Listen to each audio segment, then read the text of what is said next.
Hello, welcome to Star Wars Spelt Out. I'm your host, Josh Chapman, and today, oh my God, we're doing something that I haven't done in nearly a year, and that is a podcast with a guest in the podcasting lounge sitting across from me, back to do our annual That Was the Season That Was from That Geek Pod. You all know her and love her. Catherine Kneen. How you going, Catherine? I'm doing well, yes. We can see each other full length. I can look around and see all corners of Josh's Where study. I've been living for the last year, working, and any other podcast recording has been at this desk. You can see my partner, Kat's desk right next to me, and go, all right, well, yep, they were sitting pretty closely here working for the most part, except when I would banish her to the kitchen if I had a call or she had a call and we'd have to, work something out. But yeah, there's all the stuff on the wall. I probably can't see it from there. I'm just going to see if I can go. I'm on a cord here. Things I couldn't do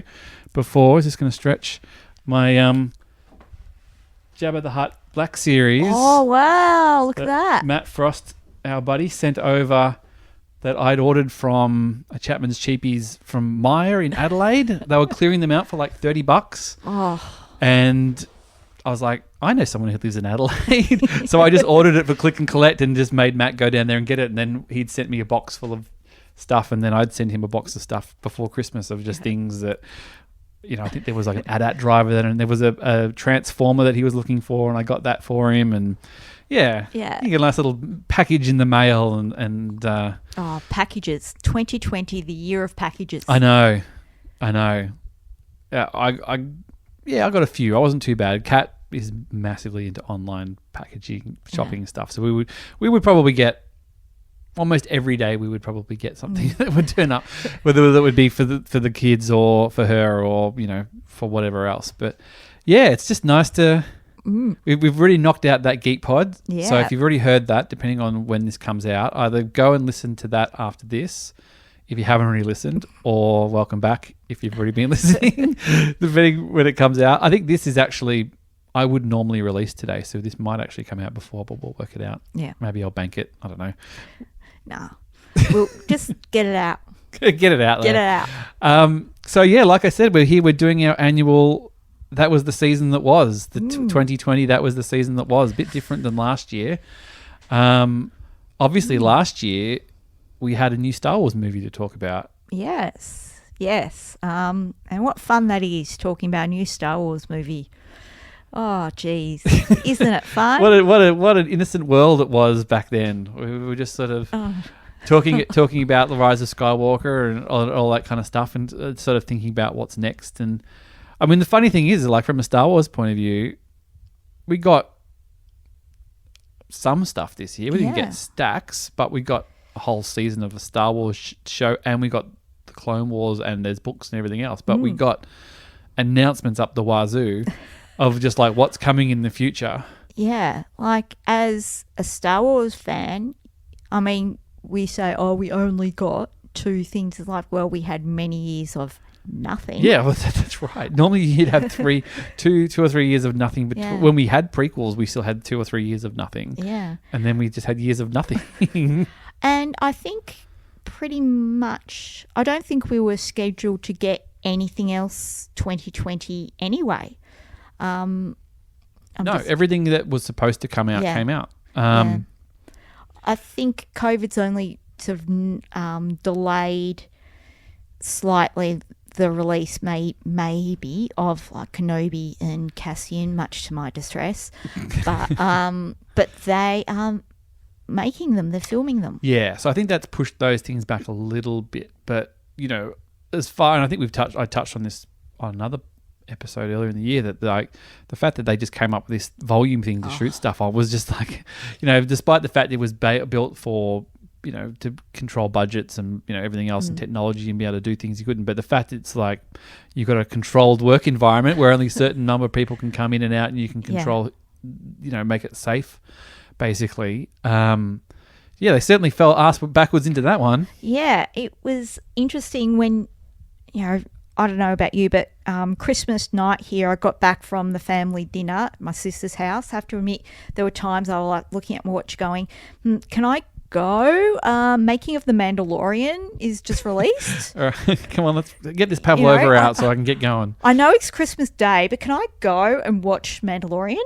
But yeah, getting back that night and sitting down watching Gallery, and sort of towards the end of it, when we were in those last few episodes, you're starting to see masks appearing. You go, well, yeah, they just got finished filming before things really starting to affect them. But you could imagine with the volume, it'd be far easier to make that bubble arrangement. So here in Australia, we talk a lot about bubbles in terms of sporting teams and sporting competitions, but you could bubble up a production with the volume. Oh, totally. I mean, I did that easily. when we did it. They did it here with the footy where all the players went to Queensland and they're all in hotels. But I mean, I think the NBA in America, they all were in some sort of thing in Florida where they're all living in a hotel and all just playing in this one sort of bubble, I think. And so it can be done. And I think it's obviously going on a little bit now. But so if we go back, I didn't make any notes of what has happened this year, but I thought I'd just open up the Instagram for the podcast because that's kind of got all the episodes that we've done over the year, and then I should be able to, like, based on the topics, get some sort of idea of what had happened. If that makes any sense. Like, I'm not just gonna bust through each sort of thing and go like, oh, that was when that happened, and that's when that happened. But so obviously, Rise of Skywalker was Disney, December 2019. Geez, that seems a long time ago. And then we're talking a lot about that. And then obviously the John Boyega being released and talking a lot about how he felt about work there. But Clone Wars coming out, what was it, March? Around about? Yes. I think so. Yeah, so April, was it that late, or did it sort of finish around then? I'm just sort of looking at my episode. I've got an episode where I spoke to the Blue Bantha boys, and there's like Anakin, Clone Wars Anakin's on there. Yeah. And that was about May. So I feel like it might have wound up around then. Yeah. Have you gone back and rewatched any of it? No. I was rewatching Clone Wars itself. I think I got to the droid episode, and I've been stopped there for quite a while, but that might come back. So I'll go back and watch it. But yeah, just looking back, we had the Bad Batch arc, which was good, and obviously has now pivoted into its own series. Yes. So it looks great. The sort of stuff I enjoyed the most were the sort of little bits where you got to see, well, did they know about Padme? Did Obi-Wan know that Padme and Anakin were a couple at least? It's pretty heavily implied that he knows. He knows. And that he's turning a blind eye to it, which, you kind of go, well, is that problematic that they have this rule but yet will ignore it? And it's sort of like, are they all doing it and not saying anything, or is it just Obi-Wan's just looking out for his mate, or is it just like, well, as Anakin, if you piss him off, it's, it could get worse, or it's sort of a funny, it's kind of like a thing that was sort of never really, like, it was a sort of a problem that was invented for the prequels. Like, it never really became clear in that when we knew about Darth Vader or Anakin Skywalker, it's like, oh yeah, he had kids and something happened, and the fact that it was like a forbidden thing was never really anything that was considered until like the prequels came out, and then this sort of arbitrary thing came in. So then you're just like, all right, well, now you've also written yourself into a little bit of a corner because nobody can find out. So it also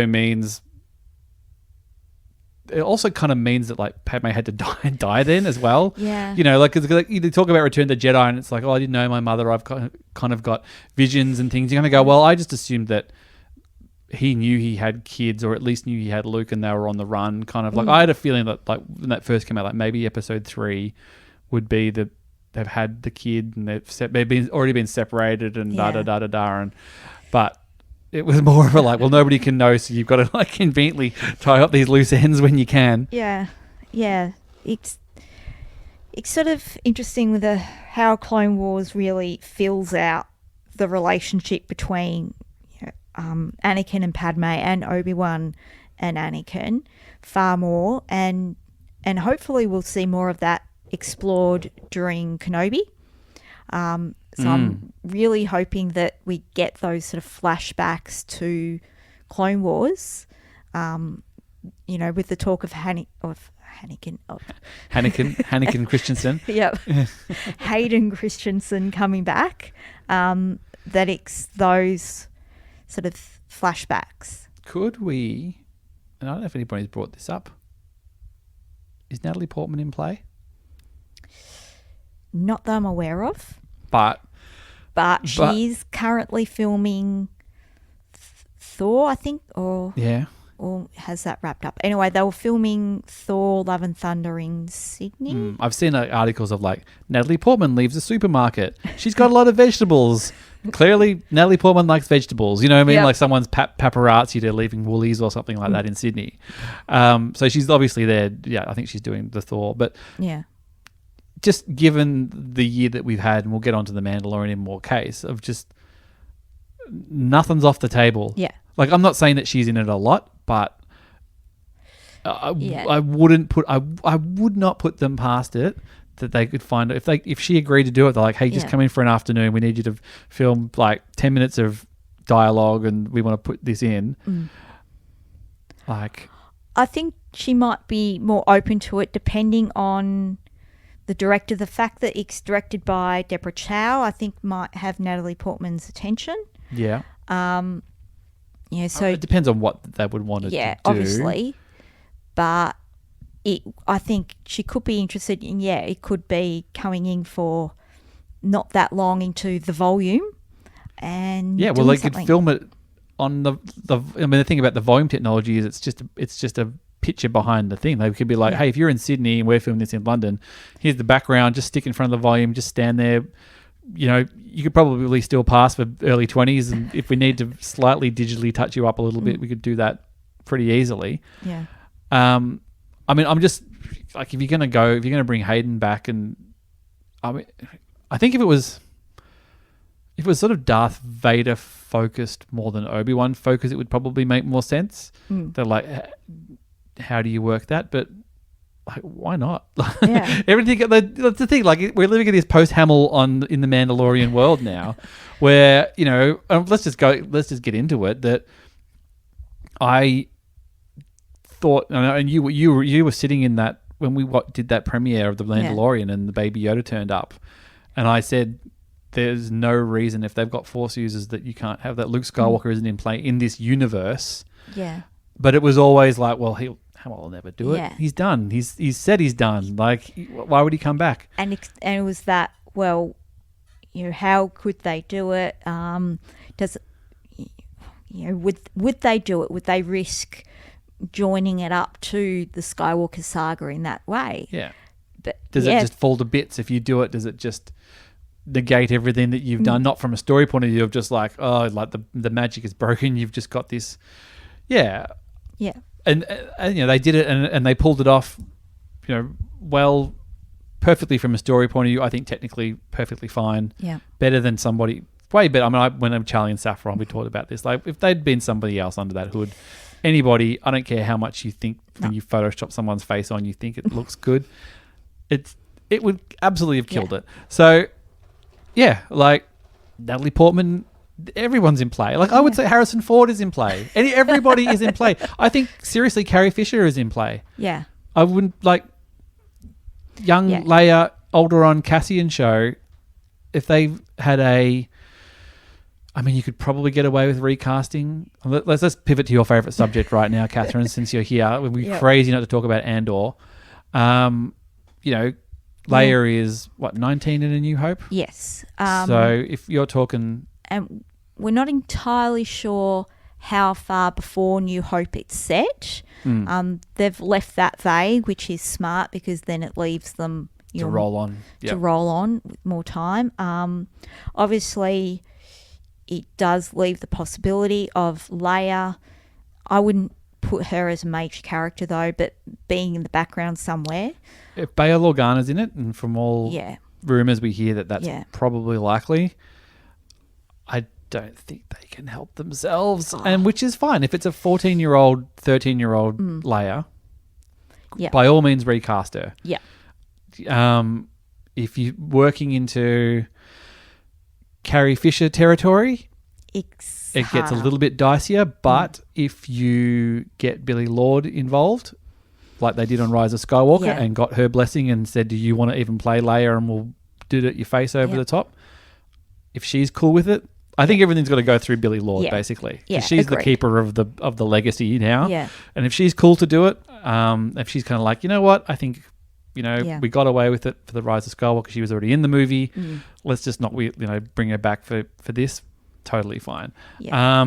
But again, just given that they can kind of do anything. And I think also what's important to this, and I guess it slightly flies in the face of like stuff like Solo, is the commitment to using the characters as they are. So whether it's Tarkin or Luke or Leia, and it's varying levels of degrees, but I still think it's better to have that than someone else where you're just like, well, who is that? Yeah. I think it was fine recasting for Solo with Lando and Solo, obviously, because they were so much younger than when we first saw them. So it was like, fine, get why you're recasting. You really... Especially if the movie is called Solo. Yeah. Like if it had been another movie and there was like a Han Solo bit, that maybe you could possibly get away with it with just another... with a CG Harrison Ford face in the background somewhere. Maybe. Yeah. Harrison Ford probably might differ on that, but who knows? Yeah. I mean, I know a lot of people don't like the Tarkin effect in Rogue One. I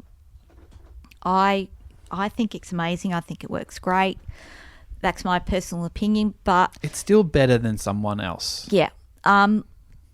Guy Henry, who was the face that they did everything on, I think if you see the sort of behind-the-scenes footage of him there with, the like the dots on his face, and things, he actually has a lot of facial characteristics the same, and he's got the way of carrying himself. So if they decided, look, it's too expensive to do this too much, we have to recast, Guy Henry is okay, but I don't think they would want Tarkin too much. Mendo is right there. Mendo's right there. I don't think cost is an issue anymore. I think it's got to a point where they've kind of got the tech, depending on what they do. Like I from everything I understand, that the Hamill, he was on set. He wasn't swinging the lightsaber around. He was probably putting it on his belt. Yeah. As far as I know, I mean, I don't want to cast aspersions on Mark Hamill, but his body shape is probably different to what it was when he was 28. Yeah. So maybe it's a double, and they've just they shot him there doing it, and maybe they've just pulled the face out. I think there was a bit of both. Probably a bit of both. There was a double for certain bits, and him standing there for certain bits, and then the double did those bits as well, and a bit of like it's probably, like I said, it's probably a bit of both. And to be honest, I mean, I would love to see a photo of current age Hamill in the gear holding Baby Yoda, just the behind the scenes bit where he's just like, hey, look, it's me, and if he's got dots on his face or whatever, like, who cares? Like, eventually that sort of stuff will come out. Obviously I would just, we talk about that Disney Gallery show. Like, give me another episode in 3 months' time, which is like how we did Mark Hamill. Like, now that it's out, go back, just get them all now. Do it on, if you have to do it on Zoom, do it on bloody Zoom. Get Favreau, get Peyton Reed, get Hamill, get them all, and just going like, well, we did it. We shot it in Hamill's basement. We shipped a green screen over to his house. Yeah. And he did it in his basement or anything. Like, I just want to know.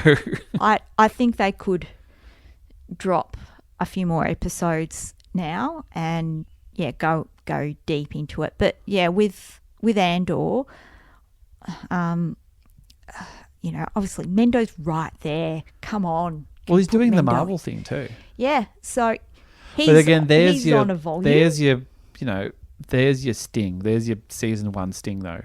Yeah.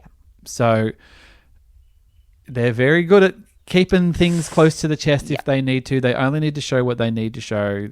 That was the thing about the Mandalorian. The big stuff wasn't spoilt, but more was spoilt this season than from last season. Definitely.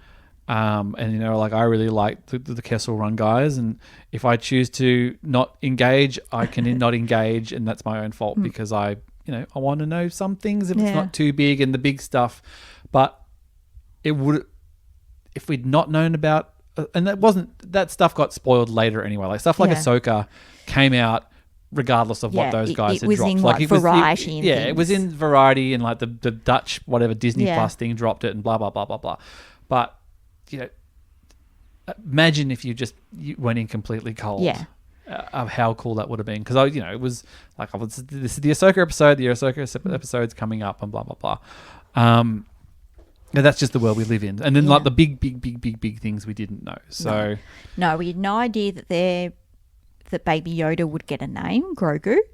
I'm completely on Grogu now. Like Grogu just rolls off the tongue. Yeah, like I start to type in GRO on my phone, and Grogu comes up as a suggestion.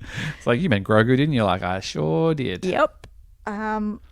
So yeah, I think the world's it's all completely open. I mean, they started filming in London early December, so I've got to find out if my friend Jen is involved. Yes. And I brought this up, I think, when I was on Blue Harvest with Hawes and Will, because she was involved with Lucasfilm on the other films.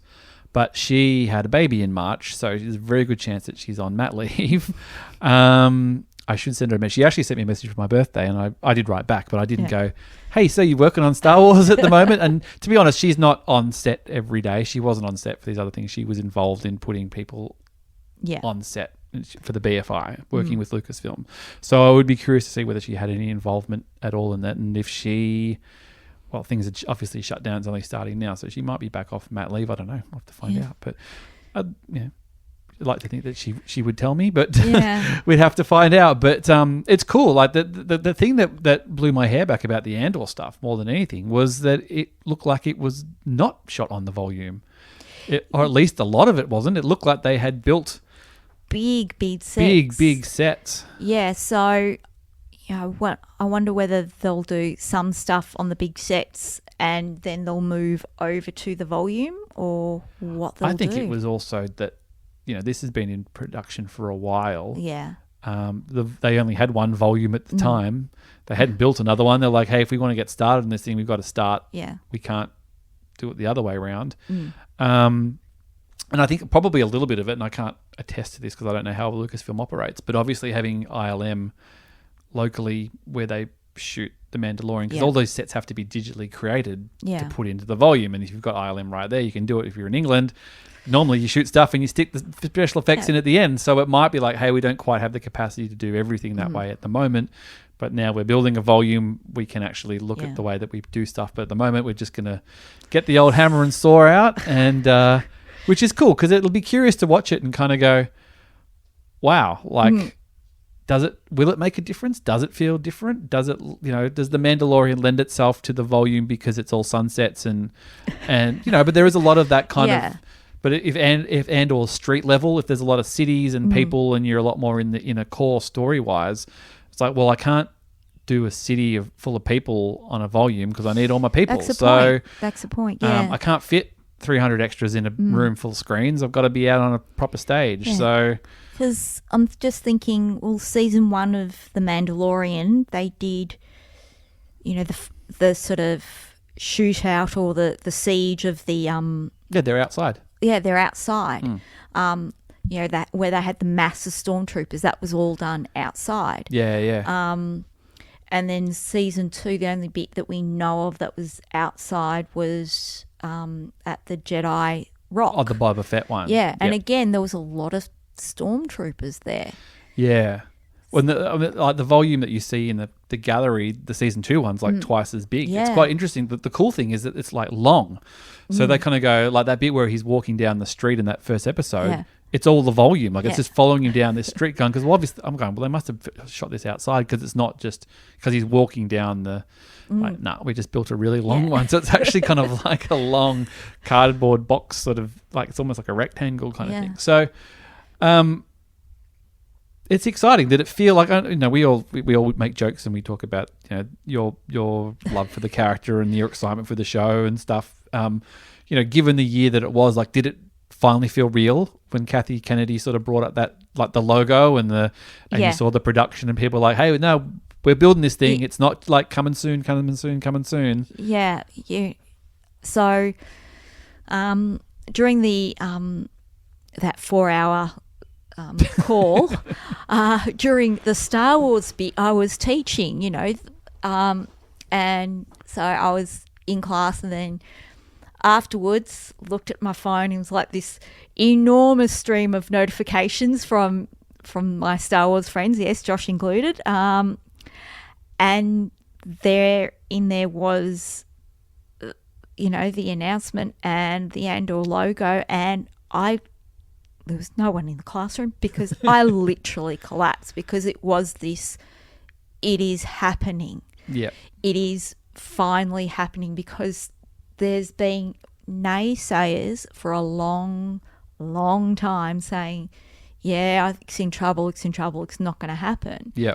And I've been quite cross with a lot of our podcasting friends, like tweeting them going, don't you say bad things about Cassian, don't you put it out into the universe.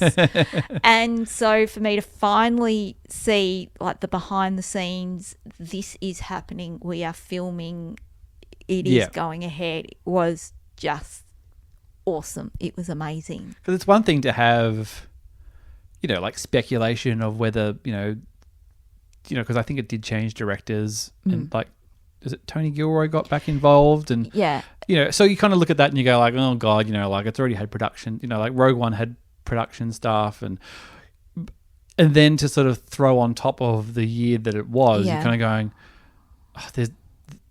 it could just get thrown in the too hard basket. Yeah. You know what I mean? Especially when it's, it's a beloved character to some, but it's not Obi-Wan Kenobi. No. And look, I love him, but he's not a character who is going to bring in, Joe Casual. Yeah, like my mum would go, if I told my mum they were making an Obi-Wan Kenobi thing, she's like, oh yeah, Alec Guinness, Ewan McGregor. If I said Cassian Andor, she's just like, well, I don't know what that is. Yeah, so I have, all my students, they know nothing about Star Wars, but they go, oh, so they're making an Obi-Wan Kenobi miss. I'm like, yep. What you But really they're also should be making excited about- Cassian Andor. Come on, people. Come on, what are they teaching you? Who's your teacher? Oh, it's me. Damn it. All right, well, we're all watching Rogue One tomorrow. You better hope it rains.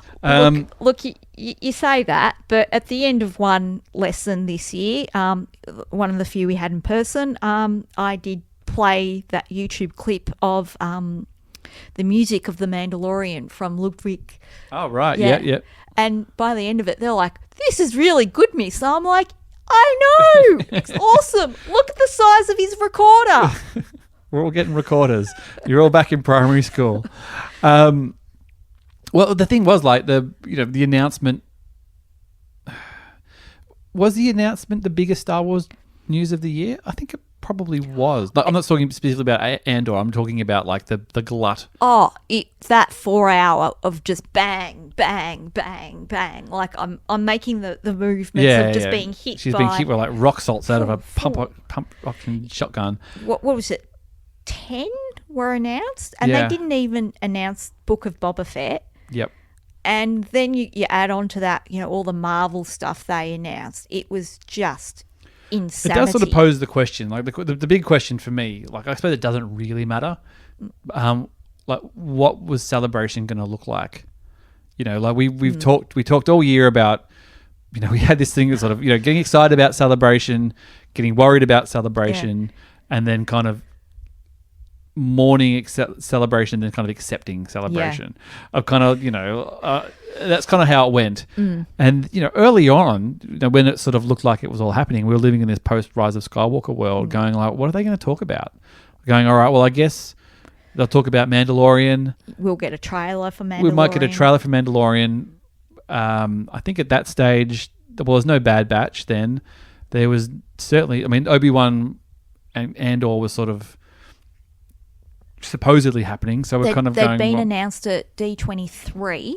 Yeah. So, we may have gotten some kind of panel. I don't know if we'd gotten any footage. Yeah. But again, I guess it's all, because all the schedules are all thrown out and everything, so we don't know. But like whether they would have sat there and gone, hey, here's 10 shows. Like, I feel like maybe not, but who knows? Like, do you need the... Well, you wouldn't have announced Ahsoka because Ahsoka hadn't shown up in The Mandalorian yet. So you had to wait for that to happen. Like Lando, maybe.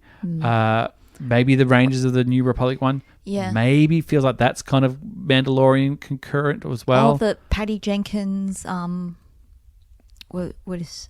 Oh, I forgot Rogue the name. Squadron one. Rogue Squadron, yeah. Maybe. I don't know. But again, like I thought maybe Taika Waititi. Yeah. You probably would have, because that came before Celebration was going to come. So you probably would have held your powder on that and done like a, whether he would have turned up or just done a little like, hello from New Zealand, kind of thing. So you probably would have walked away from Celebration going, all right, they've locked in Cassian, they've locked in Obi-Wan, Taika Waititi's going to do a movie, we've locked in season 3 of The Mandalorian, they probably could have said. There would have been like a 40th anniversary for 40th Empire stuff, and then probably High Republic would have been a big... So all the book stuff would have been High Republic as well. The books were held back, weren't they? Yeah. So have you... Like, I'm not a book person because I don't have time to read books, but I do like to hear what goes on in them and stuff, and I know some people have started getting through the... And from all accounts, pretty good. Yeah. People pretty happy. I'm a few chapters into the Charles Soule one, and of course the name escapes me. The Light of the Jedi? Is it that one? Something like that. So I haven't really gotten anywhere yet. But yeah, it seems good so far. Did it have a crawl at the start? Yes. I think there was definitely like a place setting. Yeah. Yep. I've got it on the Kindle because I've got a bad history of Star Wars books. It can be so up down, and my shelf space is getting limited. At a premium here. Yep. Yeah, like so the Star Wars books that I haven't liked, they're on the floor. The ones I've liked are on the shelf. They're the ones that you display to people when they go, oh, like, yes, these are the ones I like. And the ones you're standing on right now are the ones that are no good. Yeah. Cop that, Children of the Jedi, or whatever it was, the one where the Luke falls in love with the spaceship. Look, they... Truce of Bakura. They haven't made the trip from Mum and Dad's house to my house. They're still in a box somewhere. Yeah, that's a very, definitive... Have they made the trip from your childhood home? No? I think that there might be Star Wars books at my parents' house in a box of my stuff that actually belong to a friend of mine that I borrowed 20 years ago probably. And it would be stuff like Truce of Bakura and the Jedi Calendar trilogy and all that kind of stuff. So yeah, he obviously hasn't asked for them back. I probably should go there and just drop them off at the op shop or something, really. Oh, they might be worth something, you never know. They're all your stando paperback. I don't think there's anything that... So you're not far enough in to make any kind of definitive call on whether it's... No, I only started it last night. Because I sort of went, oh, yeah, that's right. I downloaded it earlier today. I'll start reading it, and then I went, I should go to bed. Yeah, that type of thing. But yeah, it seems good so far. I will be curious to just see if it, like, it's obviously started strong. People, people have liked it. Like, if it does get to a point where people are like, got to make a series out of this. Got to take it to live action. Like, doing it the books, it makes the most sense. It's the cheapest way to do it. If it falls over, it doesn't really matter. They haven't dropped $300 million on a movie or a TV show or anything. But establish a brand new timeline with new characters and everything. Potential is really there, and if seems like they've got like a really good team of things. But I just feel a level of discontent, I guess, just not disconnect, because I don't read the books. So I'm happy to be told. I'm happy to watch like stuff that Alex and Molly Star Wars Explained put out. If it's just like, hey, here's some cool stuff about the thing of what's going on. And I've had Holly from Rebel Dispatch on. She's usually my book contact. Maybe she can shed some light on it and get an idea. But I feel like there's going to be a lot of story and a lot of names and places I'm not going to know. And if so, Jedi Master something does this, and I'll just be like, I can't have this just explained to me. There's some comics. They put it into comics. I think there's comics. I could probably follow. I don't know if it's the same book in comics or if it's another story or what it is, but I'll have to have a look. And I know they're doing young adult novels and little kid stuff, and there's a limit. Like, I'll happily read the novels. Comics, I'm a bit up and down on. But the young adult thing or younger reader, I think I'll go, oh no, I don't need to. I'll leave it. Yeah, but I think it's just all adding to that whole general timeline, and I think they're just sort of getting us diehards in before, Acolyte, which is going to come out at the sort of towards the end of the High Republic time. Yeah. So they might go back also and do some other things. So they're getting us ready. That's a really fascinating. Yeah. I like that we don't know anything about it. I like that it's a different time period. I like the lady that's involved in it because I really liked Russian Doll. It was clever and a bit weird, and like I love the actress in that. What's her name? Natasha. What's her name? Yeah. From American Pie. I always remember from American Pie, but she's done other stuff. It's just such an unknown. Yeah. And that's cool. I really like that because, everything else, I think everything else is, related to something that we've already seen, whether it's a character or a time setting or something that exists. This is just like all the unknown. So potentially it'll be completely new characters. Maybe Yoda will be in there if it's depending on who it's focused on. But that aside. And that's interesting. That was the most interesting thing going into The Mandalorian, was that it was set, yes, within a time period we knew, but not with anyone that we knew at the time. And it was, as we thought at the time, going to be completely different. And they've only... I love the way that they've just slowly woven in the Force and brought the Mandalorian closer to what we know in the Skywalker saga and all of that, but he can spin off again. Well, they're using this, they're using this in the other shows now to basically tell the story of the galaxy. They'll use that New Republic, the Rangers of the New Republic, and they'll use the Ahsoka show, and the Mandalorian is essentially the way of three-pronged way of telling the story from slightly different angles. You've got your government inner world thing, you've got your mystical force thing, and you've got kind of Mando in the middle. And that's kind of how they'll tell those stories. And then they'll kind of just pivot off when they need to. It's it's a lot of there's going to be a lot of stuff going on. Yeah. It's going to be, I don't think there'll be any problem for the likes of us to follow it, but I think it'll be a bit of explaining to do for, like you said, Johnny casual fan. Yeah. So I think The Mandalorian was fine because you could say, set a few years after Return of the Jedi. Yep. So people go, okay. Now it's going to get a little bit more complex. But, we say that, but people can follow the MCU. People follow like the multi-universes of the DC and all the different Batmans and things. So, look, you only have to Google it. Yeah. It's not that hard. No. I think audiences are sophisticated enough to get the hang around of it. And if they don't, they'll figure it out or they'll ask somebody. And, I think it's fine. And especially cases of something like that where there are sort of familiar things. Like in the case of something like the High Republic will be slightly trickier just because it's going to be all new. But at the same time, I think there's a difference of, like reading a book about it and then someone telling you what happens, as opposed to if it does sort of get on the screen, you'll kind of get a better understanding of what it's about. But so I think the announcements was the biggest thing. Like, like Mandalorian season 2 obviously was huge. Still, it kind of went from strength to strength. It's still one of the biggest shows of the year. Luke Skywalker turned up. All that stuff is huge. But dropping, 2 movies, 10 shows, a new thing of books, they're not mucking around. No. And they started Disney Plus at the right time. They managed to keep Mandalorian going and bring it out at the right time and captured the world's attention. Reese Witherspoon was tweeting about The Mandalorian the other day.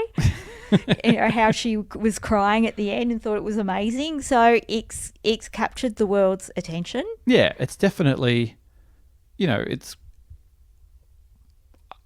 I don't think it's any sort of controversy to say more so than The Rise of Skywalker. No. I think its impact will be last a longing. I mean, I know that's contentious film for some people. Some people didn't like it. Some people like it, whatever. But I think The Mandalorian's pop cultural impact is definitely longer lasting than currently The Rise of Skywalker. Yeah. The fact that it kind of finished didn't the last episode come out the day of The Rise of Skywalker came to them? I remember watching, maybe it was even a week after. It was the second last episode of, season 1. Or was it? It was the one where Grogu healed Grief Karga. I was watching that at 7 o'clock. Then my Sheba came to pick me up at 7:30, 7:45 to go out to Knox to Rise of Skywalker. So that was my insane night. Yeah. Because then the finale was sort of the week before, just before Christmas, the year before, wasn't it? Yeah. Yeah. Which even that is crazy that and then it was, So, I think it's definitely had a bigger impact, I think, especially in a year like this where everyone's home, no one's at the cinemas. Rise of Skywalker, they put on, people forget they put that on Disney Plus early as well. Well, hey, you can have it in March or whatever it was, or February, or really early, before it only just came out on DVD, I think. I mean, I'm not even 100% sure I've even got it on DVD.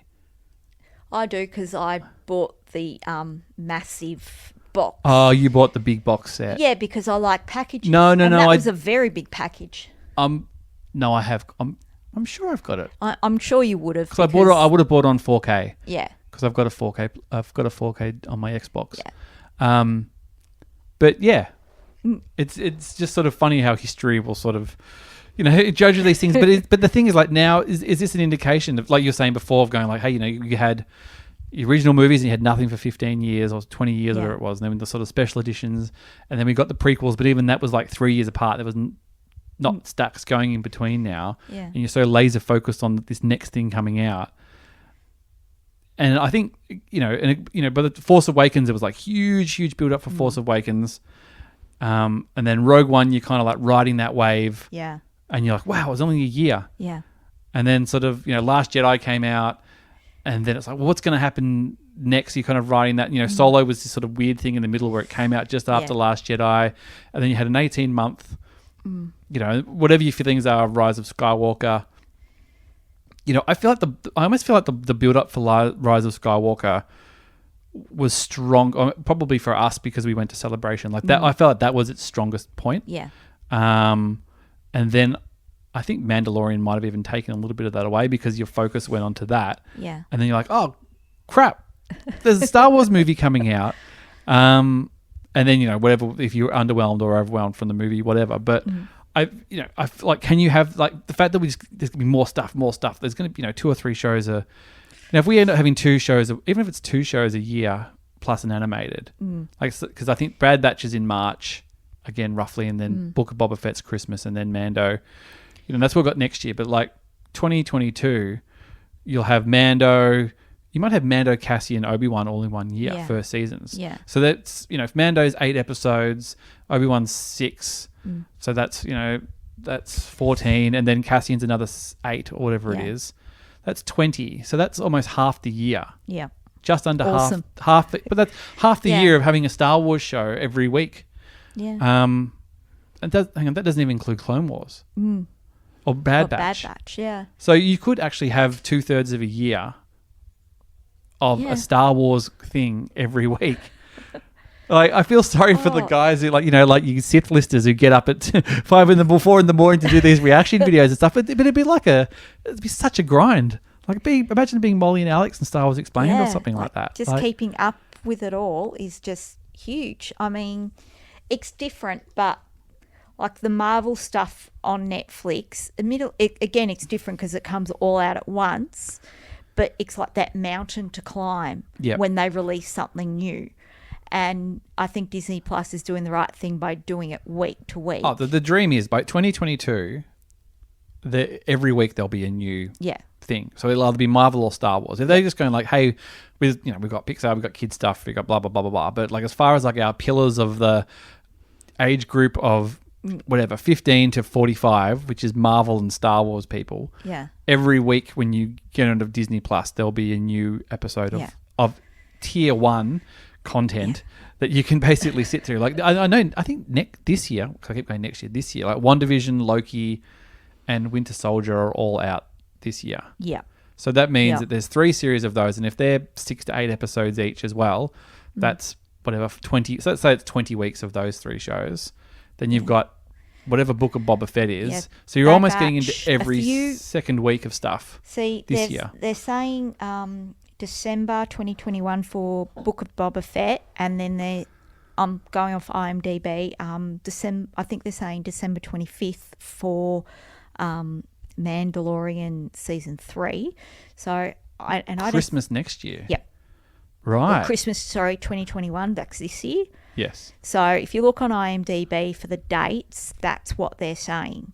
So just a few weeks of Book of Boba Fett and then into Mandalorian. So Book of Boba Fett might be like 4 weeks, and then you roll into Mando. Do you reckon Mando? Do you think Mando will roll on time-wise next day? As in, like, season 3 will kind of basically pick up where you left off? Like, I feel like it almost kind of has to relatively closely. Yeah, it has to relatively closely when you think about where they left Bo-Katan and Din Djarin. You know, the two of them together going, well... Who's in charge now? Yeah. Yeah.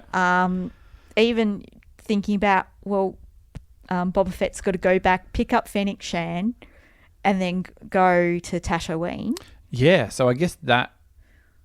I assume that happened after, unless they've just detoured. They're like, we're just going out for a little bit.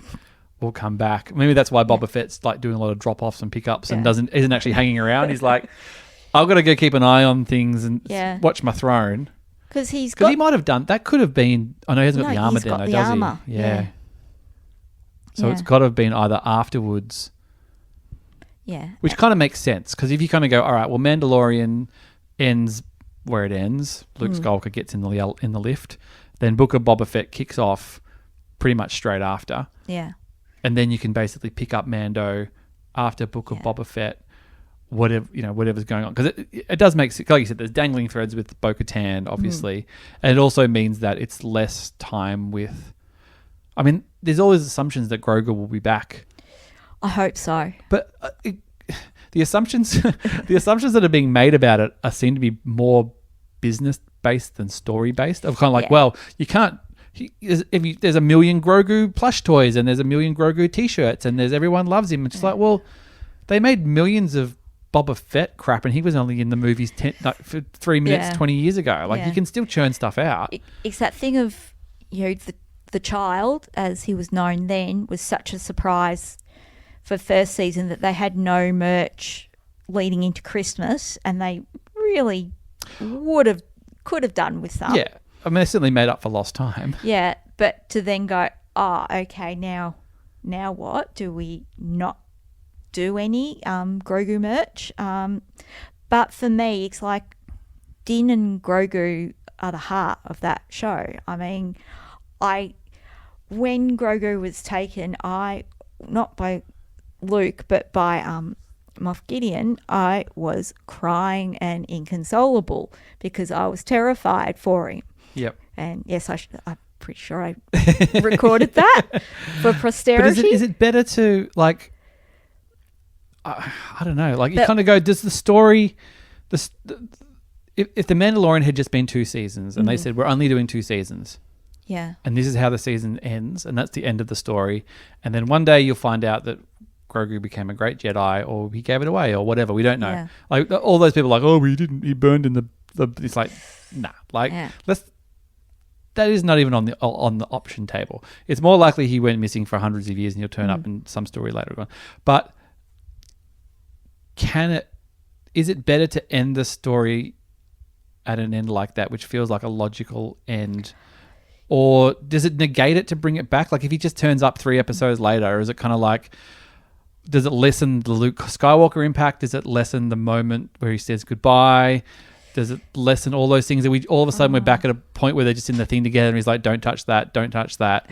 And then does he have to get kidnapped again? Does he have to, does he become... Yeah. I was always worried about him becoming luggage. Yeah. And it is... it's hard, but there's enough potential, like, story threads for Din and his... obviously him and Bo-Katan, but also just him knowing himself, his relationship with the Children of the Watch or Death Watch. Thanks, Shout King out. Tom. Yeah. But there are enough threads in there to push the story forward. Yeah. The story on him to do these other things. Yeah, and the story of Mandalore. But has it been, like you said, that was the core and the heart of the story. Yeah. Has it become too successful to separate itself from the heart of the story that is actually naturally, potentially concluded? Yeah. It's hard to know. Like, so a few weeks ago, I had a dream. I have a dream. I had a dream, and my dream was that Thrawn was after Grogu because Yoda and Grogu and Yaddle are this species from the wild regions, which you get into in the Thrawn novels, where you need these navigators that are called Skywalkers. Let's not go there. Like, everyone's a bloody Skywalker these days, Catherine. Yeah, but anyway, so they have basically these Force-sensitive peoples. In the Chiss have used their children who are Force-sensitive, and other people have these just Force-sensitive people. And so in my dream, the Grogu and Yoda people, they come from that regions. That's why we don't see very many of them within Star Wars itself. And so these creatures, they've escaped the wild regions to come to our the known galaxy to get away from the Chiss. They're escaping, and that's why Thrawn's after him. And that's how you can bring Thrawn into the story. And that that's my TED is talk. what I dream about. So welcome to my subconscious, everyone. It's plausible as anything else, Catherine. I think Thrawn, I think personally Thrawn will turn up, obviously, in the Ahsoka show, because she's name-checked him. Excuse me, what that means for someone like Ezra and all that kind of stuff, maybe we'll have to wait and see. Does it become a Rebel sequel, or is it not even touched upon, or blah, blah, blah. I think it'll be touched upon at some point, because he was the last person it was seen. I did speculate on Blue Harvest that Ezra might be dead. It would be a very easy way to write around those problems of having him, and that would certainly motivate Ahsoka. But we'll have to wait and see. Yeah. But yeah, I looked Mark my words, if that if that turns up, you want your check from Lucasfilm. I want You'll be on the phone to Kathy Kenny, like, hey, Disney's got a bit of a problem stiffing writers at the moment. I don't want to be in that thing. Thank you. Kathleen Kennedy, Catherine Kneen. Yeah, we're very close. That's right. CK and KK together at last. Yep. Yeah. Look, I'm sure they've got an idea of where they want to take the show, and if they have to move past the Grogu stuff, then let them do it. But it will hurt them in the case of a casual fan who just wants to see Grogu. But again, it's if you become a victim of your own success. But again, at the same time, if it's the same, if we're in episode 6 of The Mandalorian and they're still on that ship and he's just twirling the ball and they land on a planet and he's just like, stay in the car. Yeah. I'll just be like, you should have just stayed with Luke Skywalker. Like, what are we doing here? Like, we've come back around. It worked fine because he got to the end of the first series. The bond had been solidified. He had a purpose of where we needed to get him. We got there. All that stuff happened. If we kind of back around again, we'll just have to see. And sometimes sacrifices have to be made for the case of the story. Well, they sacrificed the Razor Crest. Yeah. Well, if he gets, we'll see where he ends up. It's good. It's nice and open-ended now because it really does open a lot of that up to potentially of where it could go, really. Everything's sort of on the table. It sort of does, in a way, a little bit like what The Last Jedi did, was sort of remove some of the clutter out of the way, or the protagonist, so that people can get away in the story and kind of open things up for where it can go. But, we'll just have to see, really. But I don't know, when we get to our year that was next in 2022, Catherine. Oh, my God. We might not even be through The Mandalorian by then. Well, maybe we'll have to wait and see. But as usual, we've just hooned through this. We've knocked 2 podcasts out this afternoon like it was nothing. Like you wouldn't even realize. But it's been so good to be able to chat face to face again. Thanks for coming over to the study. It's not too messy. It's reasonably messy. It's not as messy as it has been. But That Geek Pod doing its thing still. Churn out quality content as always. Where can people find it? Chugging along. So That Geek Pod on Twitter, Facebook, Instagram. Find me on all your podcatchers. And that's it. I'm at Catherine _Kneen, tweeting about all sorts of things. Survivor sometimes, although we've had a big pause with that, obviously. Oh dear. We were just talking, we won't start up again, but obviously talking about I'm a Celebrity. If you know who Ash Williams is, if you're listening to this, you might have listened to Steel Wars. If you were listening to this and you've watched, I'm sure Steel will bring this up as well, hunt down the Ash Williams episode of Steel Wars, which is possibly still my favourite episode, and then you might get a better understanding of the bloke that you're watching in the jungle there, but also the Green Guide stuff as well, just plugging Steel's podcast like he really needs the promotion. But anyway, you can find our stuff at StarWarsSpelledOut.com. This was sort of a bonus. I wasn't planning on having an episode out this early, but the stars aligned and we had some time to do it and we could do it in person. So hopefully we'll get another episode out soon. And then Pepper Pod will be back in the next couple of weeks as well, too, after we've all had a nice little holiday. So, thank you very much, Catherine. Thank you, Josh. And I'll see you soon. Bye.